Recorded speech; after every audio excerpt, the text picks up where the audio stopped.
अष्टाध्यायी संरचनायाः अथ च कानिचित् उदाहरणानि इति विषयम् आश्रित्य अहं किंचित विवक्षुरस्मि। अष्टाध्यायी संरचना का जो स्वरूप है, अष्टाध्यायी संरचना किस प्रकार से हुई और कब हुई, थोड़ा इस पर हम विचार करें तो हम युधिष्ठिर मीमांसक जी का जो संस्कृत साहित्य का इतिहास है उसको पढ़ते हैं तो भगवान पाणिनि का जो काल है वो करीब 500 वर्ष ईसा पूर्व का है,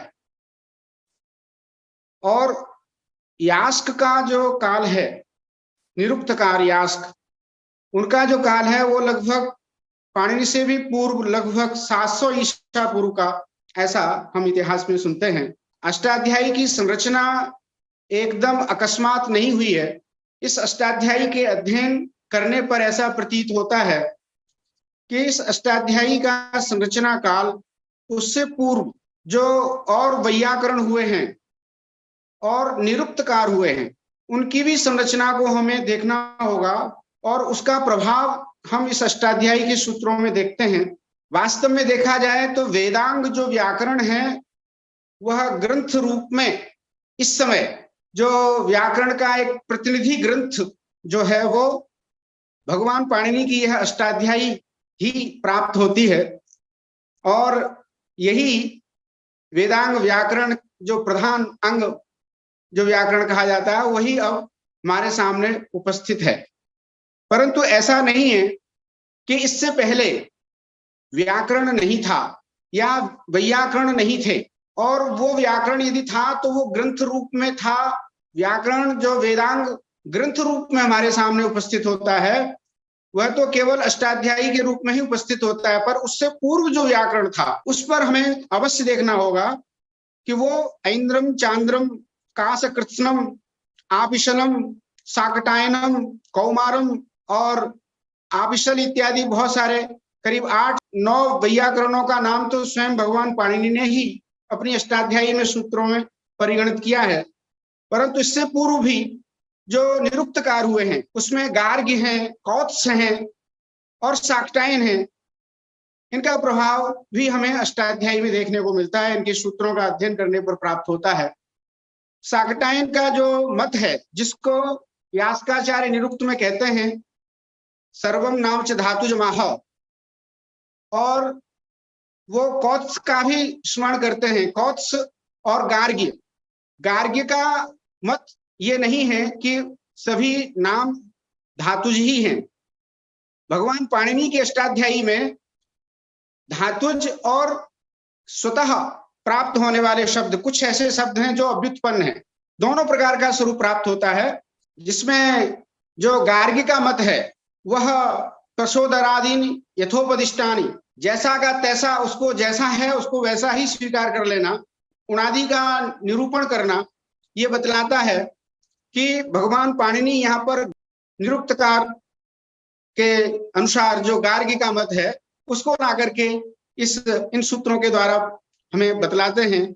और अर्थवद धातुर प्रत्यय प्रातिपदिकम जो अव्युत्पन्न पक्ष की बात करते हैं, और व्युत्पन्न पक्ष जो है जो शब्द धातुओं से उत्पन्न होते हैं उसके लिए सुप्तिगंतम इत्यादि सूत्रों को लेकर के आते हैं।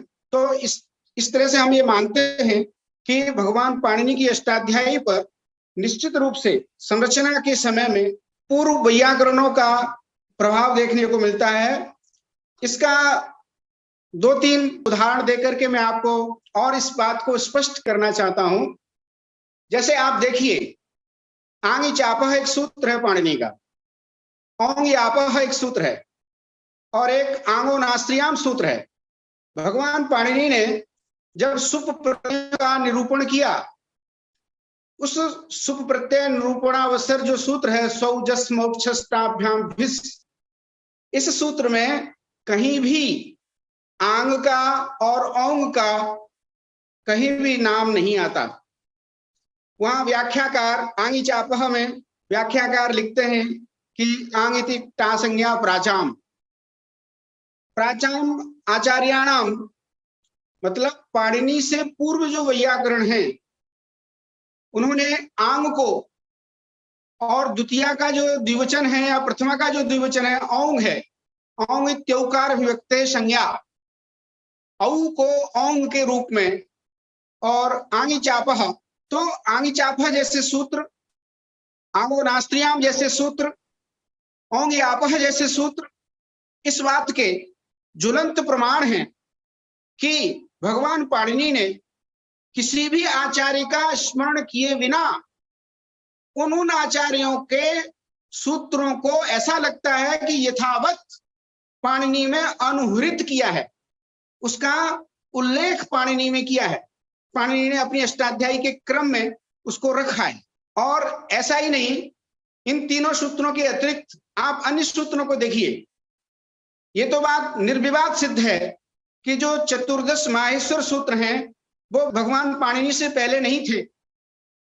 चुटु, कुहोश्चुः, चौकुः, कुंप्रत्यस्यकुः, स्टुनाष्टुः, स्तोश्चुनाश्चुः, तोरली, ये सारे सूत्र चवर्ग, टवर्ग और तवर्ग पर आधारित हैं। चाहे आप चुटु सूत्र को देख लीजिए, चाहे लसक को तद्धिते में भी कु शब्द आता है। तो जो वर्गों को लेकर के चौकु है, कोश्चु है, स्टुनाष्टु है, स्तोश्चुनाश्चु है, ये जो सूत्र हैं, इन सूत्रों की जो रचना हुई है, यह निश्चित रूप से पाणिनि ने पूर्ववर्ती वैयाकरणों का, क्योंकि 14 सूत्रों में कहीं भी चवर्ग, टवर्ग, तवर्ग, पवर्ग इत्यादि का उल्लेख नहीं मिलता। हम ये इस प्रकार के सूत्रों को पढ़कर के ये हम इस निश्चय पर पहुंचते हैं या इस प्रकार की संभावना करते हैं कि ये सूत्र वस्तुतः पाणिनि के नहीं हैं। पाणिनि ने यथावत इन सूत्रों को पूर्व आचार्य, पूर्व वैयाकरण के, पूर्व जो वैयाकरण है हमारे, उन वैयाकरणों के सूत्रों को यथावत अपनी अष्टाध्यायी में रखा है। यह बात भी निर्विवाद रूप से हम कह सकते हैं। अब आप देखिए, एक छोटा सा सूत्र है तोरली। इस सूत्र पर आप विचार करिए। यह सूत्र वास्तव में पूर्व से पूर्व वैयाकरणों का लाया हुआ ही सूत्र है। अब मैं आपको थोड़ा सा इस सूत्र के जिस क्रम में यह सूत्र रखा है उस क्रम का उल्लेख करता हूं। अष्टाध्यायी के चौथे पाद का 60वां सूत्र है तोरली। हम इस सूत्र को थोड़ा हिला करके देखते हैं कि क्या क्या परिवर्तन आता है, अष्टाध्यायी की संरचना में क्या दिक्कत आएगी, क्यों भगवान पाणिनि ने तोरली सूत्र को 8वें अध्याय के चौथे पाद का 60वां सूत्र संख्या पर ही क्यों रखा, उससे पहले क्यों नहीं रखा। इस पर यदि विचार करें तो थोड़ा सा आपको आनंद आएगा, आपको बहुत अच्छा लगेगा कि यह तोरली सूत्र वास्तव में भगवान पाणिनि का बनाया हुआ नहीं है और इसकी आवश्यकता भी क्या है। इस पर थोड़ा सा विश्लेषण कर लेते हैं। मैंने इस पर बहुत सारा रिसर्च किया। इस तोरली सूत्र को एक थोड़ा सा हिलाया जाए। देखिए, आप तोरली सूत्र का अर्थ है कि तवर्ग को लकार पर रहते पर स्वर्ण होता है, और उसका बड़ा प्रसिद्ध उदाहरण है तल्लयः। तल्लयः, इस उदाहरण को हम संगठित करके अच्छी तरह से समझते हैं, पर आपने कभी सोचा कि तवर्ग की क्या आवश्यकता है। तवर्ग में तो त, थ, द, ध, न, कम से कम 5 वर्ण आते हैं। 5 वर्णों के उदाहरण यदि देखेंगे हम, जैसे त का उदाहरण देखें, तल्लयः त का उदाहरण नहीं है। त का उदाहरण बन सकता है विद्युल्लेखा, विद्युतः लेखा इति विद्युल्लेखा। वहां तवर्ग का प्रथम अक्षर जो त है, यह इसका उदाहरण बन सकता है।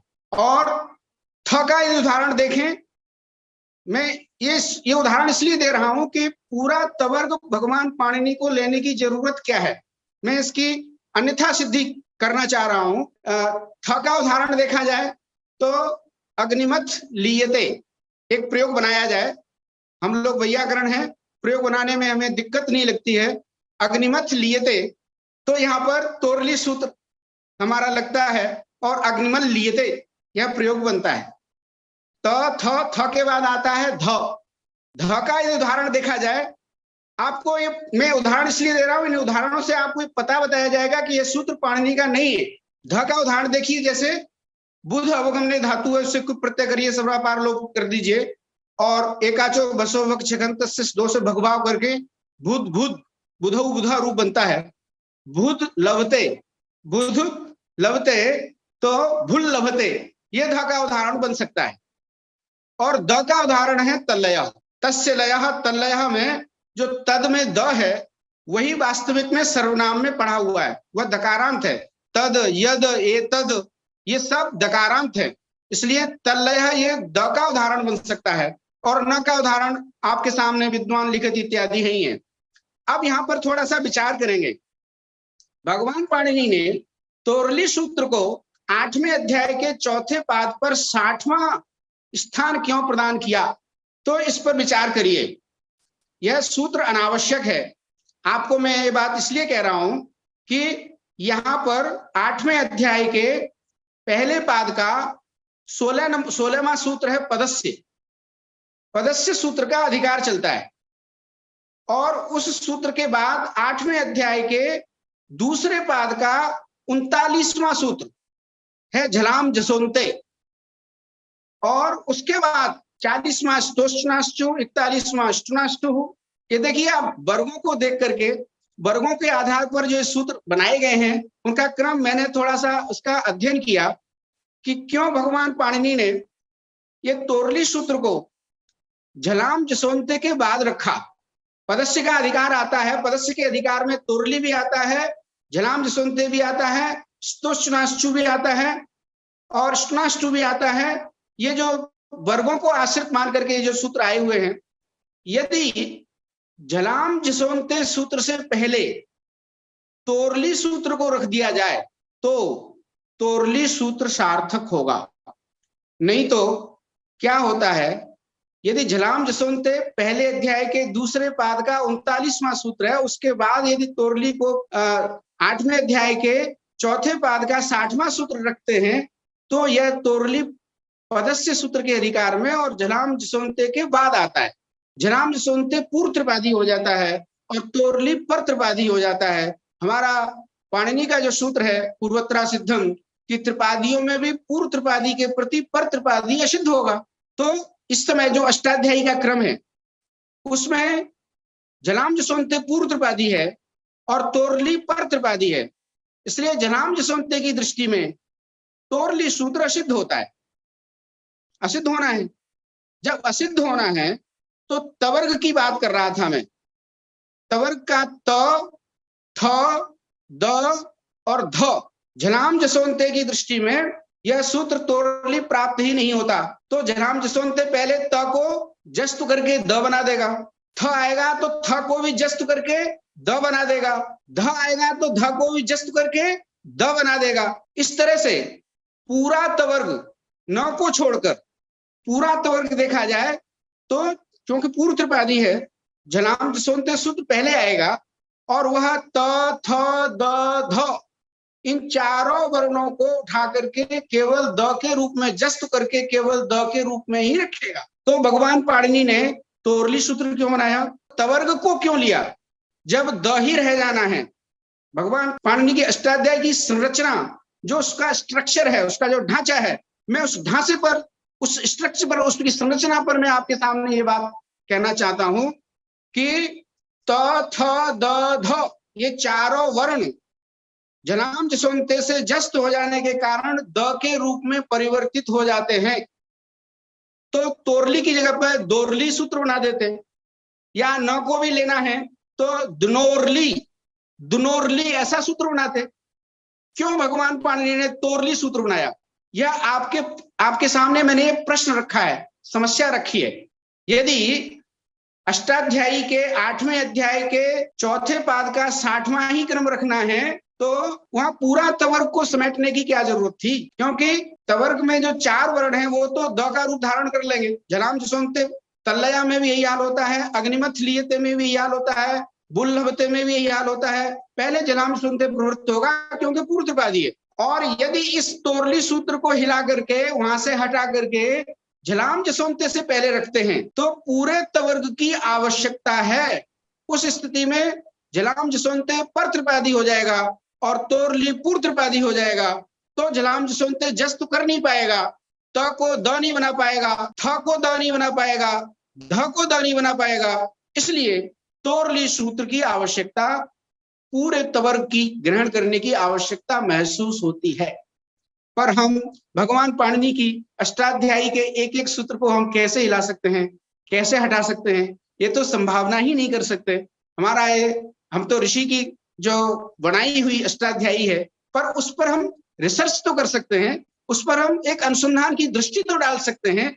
क्यों भगवान पाणिनि ने तोरली सूत्र को 8वें अध्याय के चौथे पाद का 60वां नंबर दिया, अर्थात आप ये कह सकते हो कि वो इसलिए किया क्योंकि उससे पहले एक सूत्र है वा पदांतस्य, परसवर्ण करने वाला सूत्र है, वहां परसवर्ण की अनुवृत्ति आती है।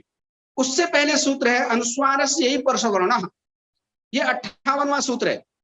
तो अनुस्वार से ही परसवर्ण सूत्र में आया हुआ जो परसवर्ण पद है, वह परसवर्ण वा पदांतस्य में जाता है। वा पदांतस्य से सीधा क्रम आता है तोरली का, 60वां सूत्र तोरली है। इसलिए भगवान पाणिनि ने इस तोरली सूत्र को 60वें स्थान पर रखा। आप ये कह सकते हैं, यदि आप इसको झलाम सुनते मतलब 8वें अध्याय के दूसरे पाद का 39वां सूत्र से यदि पहले रख देते हैं, तो परसवर्ण की अनुवृत्ति कैसे आएगी और ये प्रयोग कैसे बनेंगे। इसलिए भगवान पाणिनि ने जो क्रम में जिसमें रखा है तोरली सूत्र को, वह बिल्कुल ज्यों का त्यों ठीक है। तो अब यहीं पर प्रश्न बनता है कि यदि वही ठीक है तो पूरा तवर्ग क्यों लिया भगवान पाणिनि ने, क्योंकि उनके 14 सूत्रों में कहीं तवर्ग का उल्लेख नहीं आता है, वह क्रम नहीं है। तवर्ग तो है, तवर्ग में आने वाले वर्णों का तो सारा पूरा उल्लेख है, पर तवर्ग क्रम जो तोरली का तू का अर्थ जो हम तवर्ग करते हैं, वह क्रम नहीं है। तो वहां दनोरली, केवल जब जलाम जसवंते के बाद ही आपको तोरली सूत्र रखना है, तो तोरली की जगह पर दनोरली, द और नो, इनको लकार पर रहते परसवर्ण होता है। हमारे सारे प्रयोग बन जाएंगे, चाहे वो विद्युत लेखा हो, चाहे अग्निमथ लियते हो, चाहे भूल लभते हो, चाहे विद्वान लखती हो, चाहे तल्लय हो, हमारे सारे प्रयोग क्लियर विचारणीय है। क्यों भगवान पाणिनि ने यह सूत्र तोरली को वही क्रम रखा, तो इससे हमें पता लगता है कि भगवान पाणिनि ने, पाणिनि से पूर्व जो आचार्य थे, वैयाकरण थे, उनके सूत्रों को यथावत अपनी अष्टाध्यायी में रखा। कहीं तो नाम लेकर के आदर पूर्वक रखा, कहीं बगैर नाम लिए ऐसे ही रखा गया है। चाहे कोहश्चु हो, चाहे चौकु हो, चाहे कुन प्रतिष्ठु हो या स्टुनाष्टु हो। एक सूत्र है बासुप्यापिशले, ऐसे करीब सैकड़ों सूत्रों को मैंने रखा है, जो ये बताता है कि ये पूर्व वैयाकरण के यथावत सूत्रों को ला करके भगवान पाणिनि ने अष्टाध्यायी में आदर दिया है। बासुप्यापिशले सूत्र को आप देखिए, वहां वा भी लिख रहे हैं और आपिशले भी लिख रहे हैं। वासुप इतना ही सूत्र था और यह आपिशले व्याकरण है, उसका ही सूत्र है, और वासुप इतना ही सूत्र है। और आपिशली पद का प्रयोग इसलिए कर रहे हैं क्योंकि कृतज्ञता ज्ञापित करनी है, पूजार्थम, आपिशली ग्रहणम पूजार्थम। वहां वास्तव में वासुप यह सूत्र पाणिनि से पूर्व में था, और जो उससे पहले जो उपसर्गा धृत धातु है और उसके बाद एंग पर रूपम आता है, उसके बाद वासुप्यापिशले आता है, उसके बाद एंग पर रूपम आता है। एंग पर रूपम में जो भाष्यकार ने वाक्य भेद की बात कही कि एंगादौ शुभ धातु परे प्रोघियत उपेट गियत उपैट गियत प्रोघियत प्रोघियत दो दो रूप नए और एंगादि शुभ धातु परे रहते भी पर रूप की जो बात कही है, यह जो यहाँ पर विकल्प से बासुपी इतना सूत्र बनाने से ही वाकार्थ विकल्प आ जाता है, फिर आपिशली का ग्रहण करना। तो ये सारे बहुत सारे करीब 200-300 सूत्रों का मैंने अनुसंधान किया। मैं अपनी वाणी को यहीं विराम देता हूं। नमस्कार।